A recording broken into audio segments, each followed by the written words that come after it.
So, guys, I'm excited to finally bring you guys my review for Cloak and Dagger. I've been looking forward to this one ever since what I have seen Marvel do with Spider-Man: Homecoming, what they did with Runaways. They are on a roll, especially with like teen dramas sort of thing. So I was really looking forward to this show. And you guys seem to really be enjoying my Marvel reviews. Out of all the reviews that I do, my MCU reviews seem to be the most popular on my channel. So I'm going to keep rolling these out. I'm going to keep pumping them out. I'm going to keep doing them because I also love the Marvel Universe. And I will review as much of it as I can. So the most recent one, or show, is Cloak and Dagger. So let's get right into that. Okay, so Cloak and Dagger follows two characters, Ty and Tandy. One, I'm not going to tell you the details that is shown in the show because there is a lot of there's a lot that goes on, a lot of shit that goes on in this show. So I'm gonna try not to go into too many spoilers. Okay, I might mention some things here and there, but it really is about Tandy and Ty and how they gain the abilities to one to teleport and one to create daggers out of their hands. So Tandy can make the daggers, she is Dagger, and Ty can teleport, hence his name being Cloak and all that stuff. And they have got to be the best part of the show.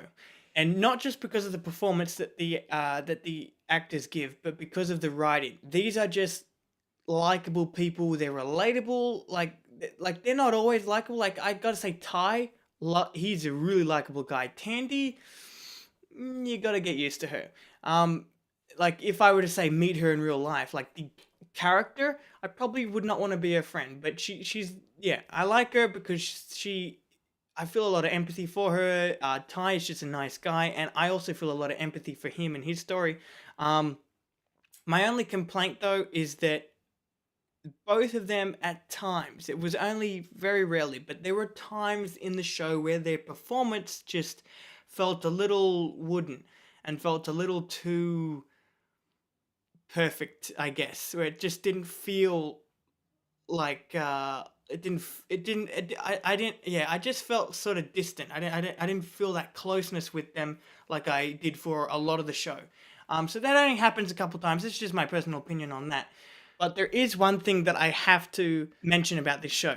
I do have, say, a lot more problems with this show than I did Runaways.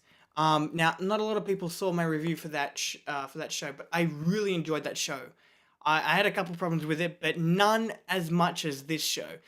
I just feel as like this show, I don't know, there was a lot to love about that show. There were a lot more characters in that show. Therefore, there was definitely gonna be that one character that I loved. And there's, you know what I mean? This show is like it focuses just on two characters, and I don't need a bunch of characters to love a show. But my point is that there was just a little bit of a thing that was pulling me back. Like I do like it, but I just don't love it. Okay, and one of my problems with the show, I have two. Okay, because there's two. One of my problems with the show is that it at times can get a little too political. Okay, and what I mean by this is, from what I remember, there were two scenes that dipped into politics a little bit, into political matters, relevant or not. And one of these political scenes was very heavy on the political side of things,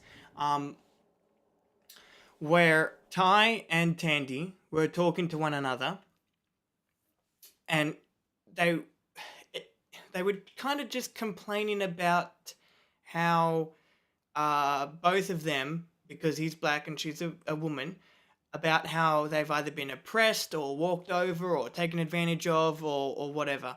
Now, this isn't, I don't necessarily disagree with it, okay? I know it happens. It happens to white males as well. It happens to anyone. People can get walked over. So it's not that I disagree with what they're saying. It's just it didn't feel like it fit in the show. When you watch the show, there is a clear story with Ty and Tandy, very personal story with what they're going through. And their stories are really not at all political, okay? It's really about family, okay? I'll say that, okay, without getting too much into it. That's actually pretty good, okay? So their stories are very personal and very family related, okay? And that's not really a political thing. And then this one scene, it just they go really into politics about how they're being oppressed or taken advantage of or whatever, and la di da di da. And it just didn't feel like it felt out of place. That's just for me, okay? So I don't disagree with what they're saying. I definitely agree. I understand. I know, okay? It just didn't feel like it fit in the script, okay? That's all I'm saying. And also, there is a cop. This is my second problem. By the name of, I can't remember her first name, but I have her last name written down, O'Reilly. And she was fine, okay? The actress did a really good job. The character was likable. But how she's written into the story and the rest of the show just didn't feel like she needed to be there. It honestly didn't.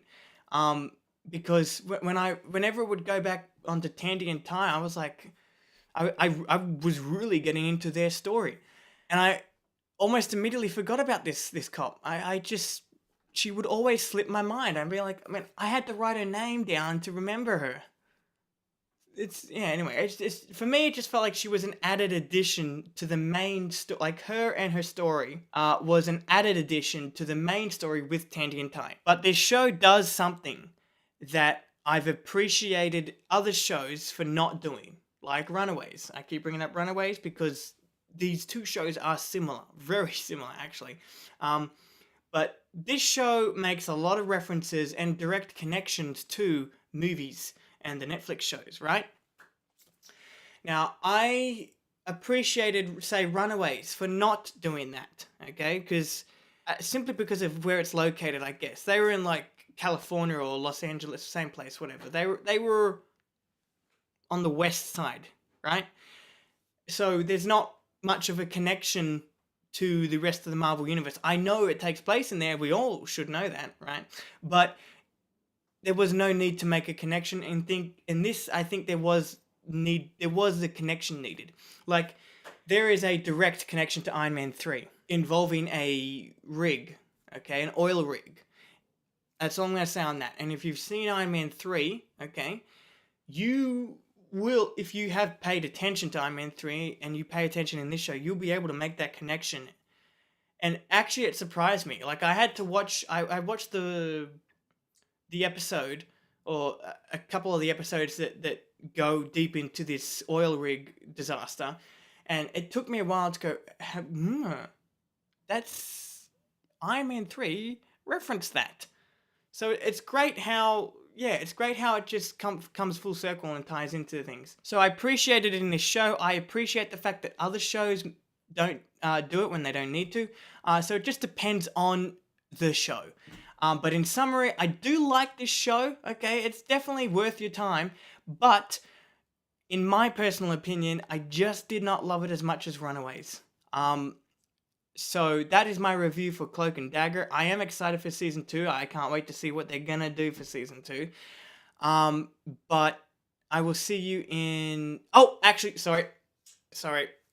Gotta let you guys know about this now before I release the video. In a couple days or a week or less, I will be releasing my first video for my Marvel's Spider-Man PS4 walkthrough series. I will be doing a complete walkthrough series of the game.